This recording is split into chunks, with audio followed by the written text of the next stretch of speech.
নমস্কাৰ এই মুহূৰ্তত আহি পৰিছে ৰাতিপুৱাৰ কেইবাটাও গুৰুত্বপূৰ্ণ খবৰ। আজি হৈছে 6 আগষ্ট। অসমত বন্ধ হ'ব পাৰে অৰুণোদয় আঁচনি। অসমৰ মুখ্যমন্ত্ৰী ডক্টৰ হিমন্ত বিশ্ব শৰ্মাই ডাঙৰ মন্তব্য কৰিছে।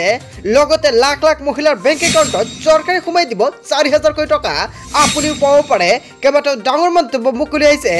লগতে অসমৰ মহিলাৰ বাবে এটা ভাল খবৰ, কিয়নো 10,000 কোটি টকা সোমাব প্ৰত্যেকজন আত্মসহায়ক গোটৰ মহিলাৰ বাবে। আপোনাৰ আত্মসহায়ক গোট আছিল নেকি? যদি আপুনি আত্মসহায়ক গোটৰ এজন সদস্য, তেন্তে আপোনাৰ বাবে এটা ভাল খবৰ। লগতে কেইবাটাও গুৰুত্বপূৰ্ণ খবৰ মুকলি আহিছে। লগতে ঘৰে ঘৰে গৈ চৰকাৰে বহুতো মানুহক দিব এই সুবিধা। কেইবাটাও ৰাজনৈতিক খবৰ লগতে অৰাজনৈতিক খবৰ যুগুতোৱা হৈছে। আজিৰ আমাৰ প্ৰথম দশমে গুৰুত্বপূৰ্ণ খবৰ হৈছে অসমবাসীৰ বাবে এটা ডাঙৰ খবৰ। প্ৰতিমাহে হাজাৰ হাজাৰ মহিলালৈ চৰকাৰে দিব 4,000 কোটি টকা। প্ৰতিমাহে মহিলাক 4,000 কোটি টকা প্ৰদান কৰাৰ কথা ঘোষণা কৰিছে চৰকাৰে। লাখ লাখ মহিলালৈ বৃহৎ আৰ্থিক সাহায্যৰ কথা ঘোষণা কৰিছে চৰকাৰে। লাখ লাখ মহিলাৰ বাবে নতুন আঁচনি ঘোষণা কৰিছে ৰাজ্য চৰকাৰে। সামাজিক সুৰক্ষা আঁচনিৰ অধীনত মহিলাই লাভ কৰিব এই আৰ্থিক সাহায্য। বিধৱা আৰু বিবাহ বিচ্ছেদিত মহিলাই লাভ কৰিব চৰকাৰৰ তৰফৰ পৰা 4,000 কোটি টকা। বিহাৰৰ নীতিশ কুমাৰ চৰকাৰে প্ৰতিমাহে 4,000 কোটি টকা প্ৰদান কৰিব। বিহাৰৰ প্ৰতিগৰাকী বিধৱা আৰু বিবাহ বিচ্ছেদ মহিলাই লাভ কৰিব এই আঁচনিৰ সুবিধা।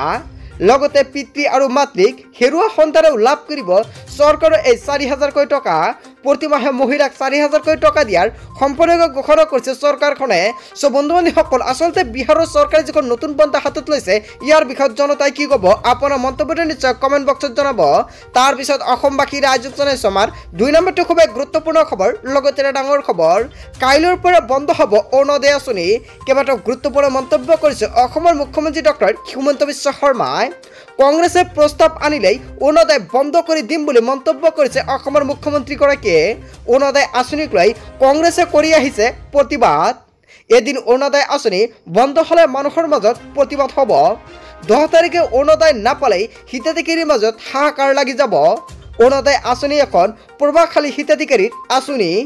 অৰুণোদয় আঁচনি বন্ধ কৰিব পৰা শক্তি কাৰো নাই। ব্ৰহ্মপুত্ৰ আঁচনিক যিদৰে কোনেও ধৰি ৰাখিব নোৱাৰে, ঠিক তেনেদৰে 26ত বিজেপি কোনেও বাধা দিব নোৱাৰে। আমি 27 লাখ হিতাধিকাৰীৰ হৃদয়ত বাস কৰোঁ আৰু এই আঁচনি কংগ্ৰেছে বন্ধ কৰিবলৈ ক'লেই ধ্বংস হ'ব কংগ্ৰেছ। কংগ্ৰেছে প্ৰস্তাৱ আনিলেই অৰুণোদয় বন্ধ কৰি দিম, এনেকুৱাকৈ মন্তব্য কৰিছে অসমৰ মুখ্যমন্ত্ৰী ডক্টৰ হিমন্ত বিশ্ব শৰ্মাই। ইয়াৰ বিষয়ত জনতাই কি ক'ব? আচলতে অৰুণোদয় বা অৰুণোদয় 2.0 আঁচনি বন্ধ হ'ব লাগে নে নাই?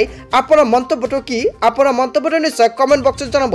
লগতে অৰুণোদয় আৰু অৰুণোদয় 2.0 আঁচনিৰ জৰিয়তে জনতাৰ কিছু সকাহ পাইছে নে নাই?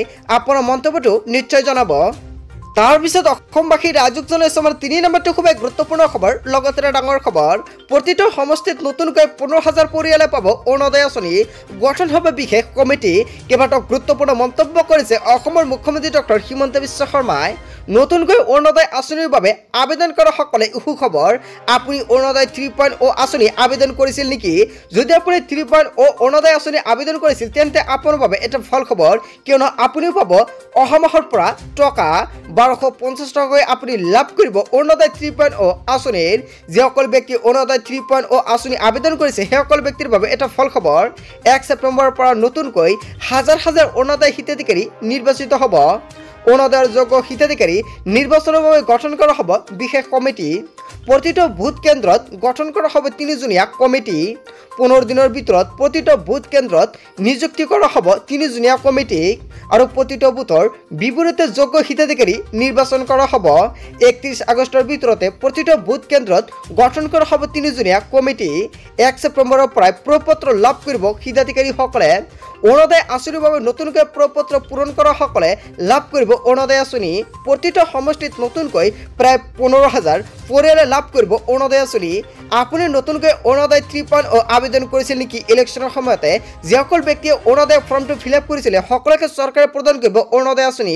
অৱশেষত অসমৰ মুখ্যমন্ত্ৰী ডক্টৰ হিমন্ত বিশ্ব শৰ্মাই কেবিনেট বৈঠকত অসমৰ মুখ্যমন্ত্ৰী ডক্টৰ হিমন্ত বিশ্ব শৰ্মাই গুৰুত্বপূৰ্ণ এটা ঘোষণা কৰিছে।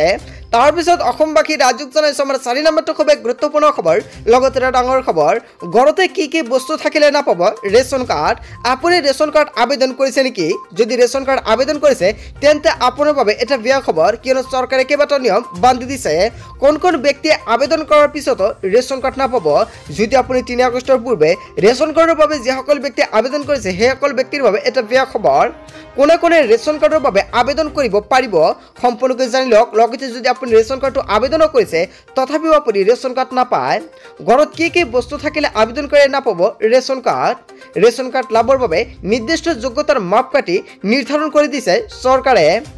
100 বৰ্গ মিটাৰতকৈ অধিক ভূমিৰ গৰাকী হ'লে নাপাব ৰেচন কাৰ্ড। ঘৰত 4 চকীয়া বাহন থাকিলে বঞ্চিত হ'ব ৰেচন কাৰ্ডৰ পৰা। কোনো পৰিয়ালত খেতি কৰিবলৈ ট্ৰেক্টৰ থাকিলেও নাপাব ৰেচন কাৰ্ড। ঘৰত ফ্ৰিজ বা এচি থাকিলেও আবেদন কৰিব নোৱাৰিব ৰেচন কাৰ্ডৰ বাবে। পৰিয়ালত যদি কাৰোবাৰ চৰকাৰী চাকৰিয়াল থাকে তেন্তে কিন্তু আপুনি নাপাব এই ৰেচন কাৰ্ডৰ সুবিধা। লগতে যদি আপুনি ৰেচন কাৰ্ড আবেদন কৰিছে তেন্তেও কিন্তু আপুনি নাপাব এইখন সুবিধা। গ্ৰামাঞ্চলৰ পৰিয়ালৰ বাৰ্ষিক আয় 2 লাখৰ তলত হ'ব লাগিব। হয়, আপুনি ঠিকেই শুনিছে। লগতে চৰকাৰে বৃদ্ধিও কৰিছে ইয়াৰ সময়সীমা। আৰু চহৰত বাস কৰা পৰিয়ালৰ বাৰ্ষিক আয় 3 লাখতকৈ কম হোৱাটো প্ৰয়োজনীয়।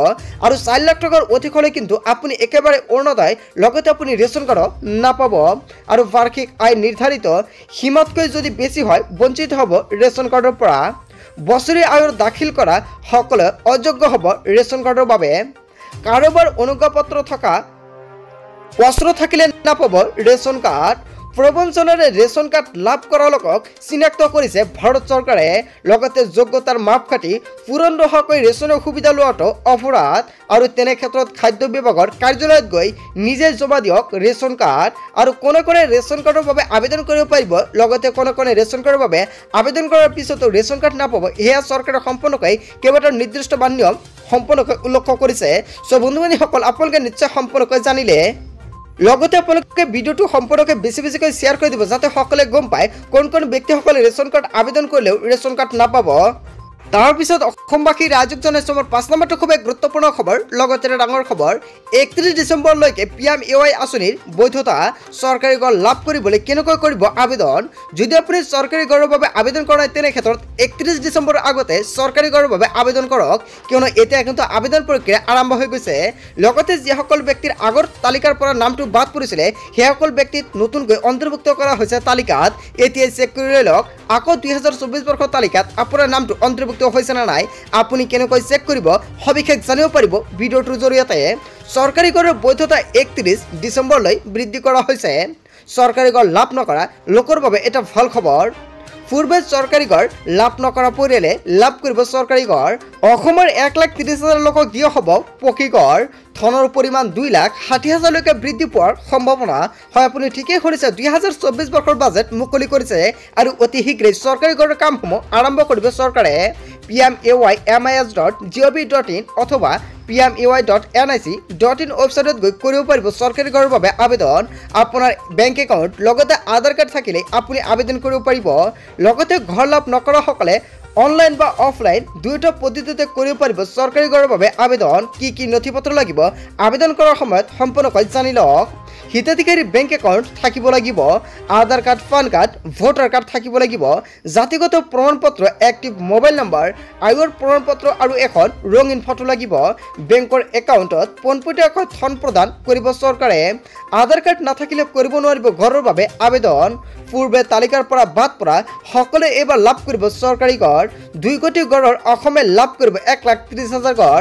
মুকলি কৰা হৈছে টোল ফ্ৰী নম্বৰ 1800116163 নম্বৰ। সবিশেষ কিবা জানিবলগীয়া ইচ্ছা থাকিলে বা চৰকাৰী ঘৰৰ বিষয়ত কিবা জানিবলগীয়া ইচ্ছা থাকিলে নিশ্চয় আপুনি এইটো নম্বৰত যোগাযোগ কৰিব পাৰিব। চ' বন্ধু বান্ধৱীসকল, গোটেই অসম তথা ভাৰতৰ বিভিন্ন প্ৰান্তৰ পৰা যুগুত হৈছে কেইবাটাও ডাঙৰ খবৰ। এনেবোৰ খবৰ নিতৌ পাই থাকিবলৈ চেনেলটি ছাবস্ক্ৰাইব কৰি ভিডিঅ'টো এটা লাইক কৰিবলৈ নাপাহৰিব। চ' থেংক ইউ ফৰ ৱাচিং ফুল ভিডিঅ'।